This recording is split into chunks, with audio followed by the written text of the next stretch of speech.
Hi and welcome back to BFC capital. पिछले video में मैंने आपको बताया था कि स्टॉक स्प्लिट क्या होता है। आज की वीडियो में बताने वाली हूँ कि बोनस इशू क्या होता है और मेरी मानिए काफी हद तक स्टॉक स्प्लिट जैसा ही होता है। तो चलिए समझते हैं इसके कॉन्सेप्ट को डिटेल में, ये एग्जैक्टली क्या होता है, क्यों कंपनीज बोनस इशू लेके आती हैं एंड इसको रियल टाइम एग्जांपल से समझने की कोशिश करते हैं। चलिए शुरू करते हैं आज की वीडियो को बिना किसी देरी के। सबसे पहले समझेंगे बोनस इशू क्या होता है। अब बोनस इशू समझने के लिए एक छोटा सा एग्जांपल उठा लेते हैं। लेट्स सपोज XYZ लिमिटेड के पास 10 रुपए की फेस वैल्यू के शेयर्स थे और कंपनी की जो बैलेंस शीट थी वो काफी मोटी हो गई थी, काफी हैवी हो गई थी एंड कंपनी के जो प्रमोटर्स थे उसको उसे लीन करना था। तो अब वो सोच रहे थे कि करें तो करें क्या, डिविडेंड दे दें। लेकिन डिविडेंड देने में जो कंपनी का पैसा है वो तो कंपनी के शेयर होल्डर के पास बाहर चला जाएगा, कंपनी से पैसा बाहर चला जाएगा। और डिविडेंड देने में भी you need profit after tax, that two of the same year. But आपके पास तो फ्री रिजर्व्स एंड सरप्लस पड़े हैं लास्ट ईयर के और दूर दूर तक इन्वेस्टमेंट अपॉर्चुनिटी कोई नजर नहीं आ रही है। तो कंपनी करे तो करे क्या?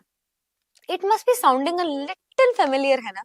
ओके सो रिमेम्बर, मैंने अपनी बायबैक ऑफ शेयर्स वाली वीडियो में भी कुछ ऐसा ही कॉन्सेप्ट समझाया था। बट बायबैक, डिविडेंड, इन सब में कंपनी का पैसा कंपनी से बाहर जाता है शेयर होल्डर्स के पास, और बोनस इशू में ऐसा कुछ नहीं होता है। यानी आपके पैसे का आउटफ्लो नहीं होगा और बैलेंस शीट भी मस्कुलर हो जाएगी। कैसे, आइए समझते हैं। ऐसी सिचुएशन में कंपनी के प्रमोटर्स ने क्या कहा कि चलो हम बोनस इशू कर देते हैं। इसमें क्या होगा, कंपनी के रिजर्व्स एंड सरप्लस में से बोनस इशू का पेमेंट हो जाएगा।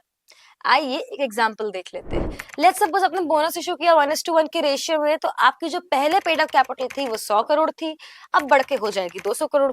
यानी कंपनी के रिजर्व्स एंड सरप्लस में से घट के पैसा जाके कैपिटल में लग गया। यानी कंपनी का पैसा वापस कहाँ आया? कंपनी में। जिनके पास एक शेयर थे उनके पास 2 शेयर हो गए। And bonus issue company usually तब करती है, जनरली तब करती है, जब उनके पास मेजॉरिटी ऑफ शेयर्स होते हैं। इसे थोड़ा और इजीली समझाने की कोशिश करती हूँ एक और एग्जांपल की मदद से। लेट्स सपोज आप XYZ लिमिटेड कंपनी के प्रमोटर हैं और आपने अपने गुड्स को यूएस में सप्लाई करने के लिए रिक्वेस्ट डाली। भगवान की दया से वो अप्रूव भी हो गई और 5 साल आपने बहुत पैसा कमाया। तो जिस चीज की कॉस्टिंग आपकी आ रही थी 10 रुपए, उसका चार्ज आपने किया 1000 रुपए, तो आपकी जो पेड अप कैपिटल थी वो तो 100 करोड़ ही रही, बट 5 साल में आपका फ्री रिजर्व्स एंड सरप्लस जो हो गया वो बढ़ के हो गया 5000 करोड़ का। अब ये बात आपको बता थी कि 5000 करोड़ से मैं नया प्लांट तो नहीं लगा सकता, क्योंकि पता नहीं कल को बायर्स मिले या नहीं। तो ऐसे में 3 ही चीजें कर सकते हो। पहला, डिविडेंड बांट दो। पर डिविडेंड जब बांटोगे तो उसमें कंपनी का पैसा निकल के चला जाएगा शेयर होल्डर के पास, जो हम चाहते नहीं। बायबैक कर सकते हो, बट बायबैक करोगे कैसे? 70% ऑफ शेयर होल्डिंग तो आप ही के पास है, मार्केट में कम से कम 30% तो छोड़ोगे ना शेयर होल्डिंग। और बायबैक करोगे भी तो बायबैक का सीधा सीधा मतलब ये होता है कि अगर मार्केट प्राइस शेयर का 100 रुपए है तो उसे 130 रुपए में खरीदना, और इसका काफी लंबा चौड़ा बिडिंग प्रोसेस भी होता है। तो ना तो आप डिविडेंड दे सकते हो, ना तो आप बायबैक कर सकते हो। दोनों ही केसेस में पैसा कंपनी से निकल के बाहर चला जाएगा। तो आप करोगे क्या? आप बोनस इशू कर दोगे। अब समझते हैं बोनस इशू क्या होता है एक एग्जाम्पल से। लेट्स सपोज कंपनी की पेड अप कैपिटल थी 100 करोड़, जिसमें से प्रमोटर्स के पास थे 70%, यानी कि 70 करोड़।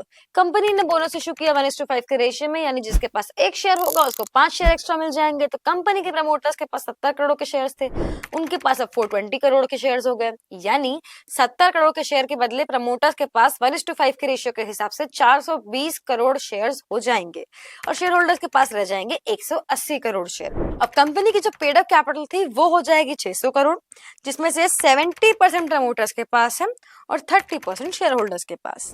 अपनी पिछली वीडियो में मैंने स्टॉक स्प्लिट एक्सप्लेन किया था, जिसमें मैंने बहुत ही एस्टोनिशिंग एग्जांपल दिया था विप्रो का।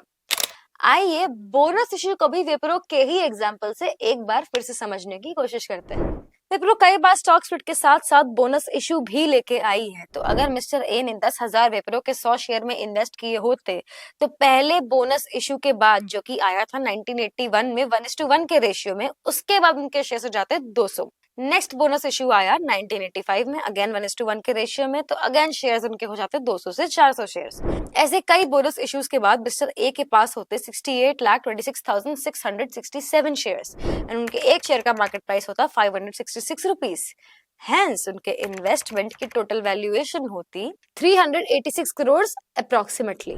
ध्यान दीजिएगा, इस एग्जाम्पल में स्टॉक स्प्लिटिंग को भी कंसिडर किया गया है, जो कि मैं अपनी पिछली वीडियो में समझा चुकी हूँ। अगर आपको वीडियो देखनी है तो click on the I button and you will be able to access that video. Again मेरे पास ऐसी कई इंटरेस्टिंग केस स्टडीज हैं बोनस इशू से रिलेटेड।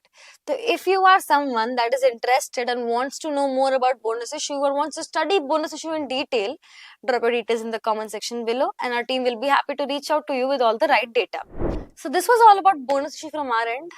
We hope ये वीडियो देखने के बाद आपने आज कुछ नया सीखा होगा। If yes, like this video, share it with your friends, subscribe to our channel. If you have any questions, any queries, any doubts, drop a comment in the comment section below and our team will be happy to get back to you with the right answers. जल्द मिलेंगे एक और video के साथ।